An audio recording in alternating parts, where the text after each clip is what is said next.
This week at the nation's capital, a long overdue Congressional Gold Medal will be presented to dozens of women well into their 80s, 90s, some even a century old.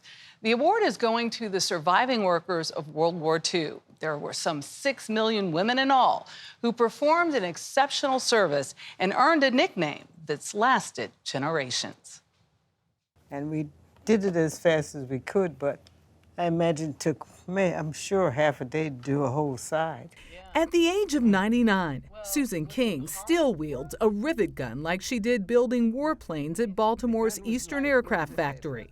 Was it hard work? No. And the gun was light, wasn't this heavy? it wasn't that heavy. This is a good That's heavy. 5 pounds. Mrs. King was 18 and among some 20 million women credentialed as defense workers, filling the jobs men left behind once drafted to fight in World War II. Tens of thousands of women are already at work in aircraft. Known as Rosie the Riveters, these can-do women were recognized through an iconic image promoting the war effort, sporting that signature red polka-dotted bandana. I'm Rosie. I was a riveter, and I worked on the wing section of an airplane. But once the war was over, while veterans received ticker-tape parades and medals, the Rosies were ignored. Only decades after the war did their service become appreciated. Why did it take this long? I think there are two parts to that. The first part is because they're women. Historian Gregory Cook produced and directed Invisible Warriors, a soon-to-be-released documentary shining light on those even more forgotten.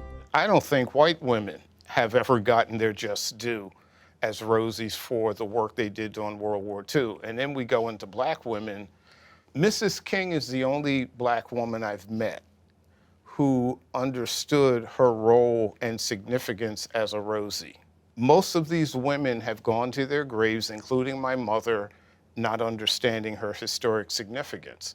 Mrs. King joins a short list of surviving war workers devoting the rest of their lives to educating generations behind them, including her own daughter, Camille. Did you have to put pants on? Yeah, I'd put pants on, but prior to that time, women didn't wear pants in the streets. The Glenn L. Martin Aviation Museum in Maryland has preserved that collective memory. We were making destroyers.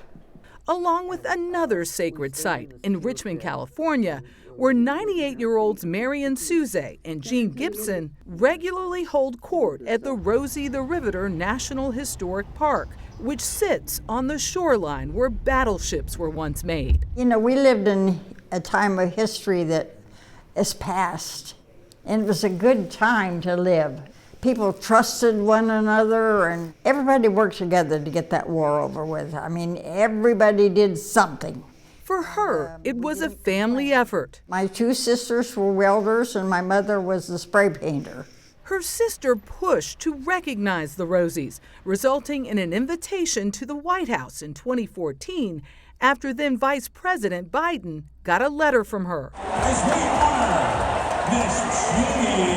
More recently, there is the occasional celebrity treatment, as Jean Gibson enjoyed at a Golden State Warriors game last month. But here's the takeaway. The Rosies were leaders of change. Well, it gave me a backbone, and you know there was a lot of men who still were holding back on this. They didn't want the women out of the kitchen. The one thing that I'd like to add to the change of your life is that I wasn't afraid to try new things after that. I got my pilot's license when I was in my 40s. I went to college, and I got my AA degree when I was 64. Susan King did too, using her $55 a week factory check to earn a teaching degree. Then her daughter followed in her footsteps. In my mind, I was not a factory worker. I was doing something to make money so I wouldn't have to be a maid. Yeah, there were some badass women, they were. And they were all raised to be ladies, which is a term that's fallen out of favor these days. But they were all ladies, but there were some badass women. Pure and simple. Pure and simple. Without them, of any color, where would the war effort have been? The war would have definitely taken longer to win. So when the Rosies descend on the nation's capital Wednesday, they bring with them the knowledge of their lifetime of service We must call upon women. and a revolutionary spirit that helped make their generation great. So why is it important for you to be among those 30 women who are going to Washington, D.C. to receive that medal? I guess I've lived long enough to be black and important in America. And that's the way I put it. If I were not near 100 years old, if I were not black, if I had not done these, I would never been gone to Washington. Yeah, the change that has occurred, some 600,000 women of color were part of the 6 million that entered the workforce after men went off to fight. And just think about that.